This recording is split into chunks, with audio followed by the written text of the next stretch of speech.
The days that followed were filled with intense training, fear, and uncertainty as the girls prepared for the battles ahead. The ancient organization Jack had warned them about was a global threat, far more dangerous than anything they had faced so far. Their enemies were not only monstrous creatures but also humans, working together in secret to manipulate events from the shadows. As the girls honed their powers, each struggled with their inner fears and doubts.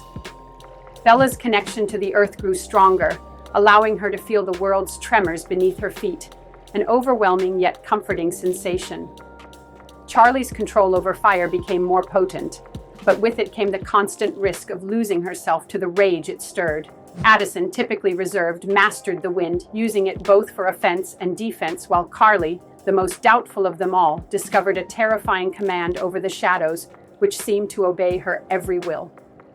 Together they made progress, but their powers often felt out of control, and they feared the consequences of losing focus. Jack, their guide, pushed them to their limits, while also revealing more about the ancient organization. He was a former member of a resistance group that had been fighting the organization for years, though most of his allies had been lost. The safe house where they trained was one of the few remaining strongholds, but it was clear they could not stay there forever.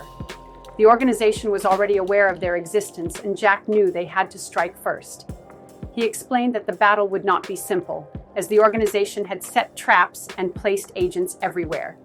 The girls would not only face creatures, but also corrupted humans who had been manipulated by the organization's power.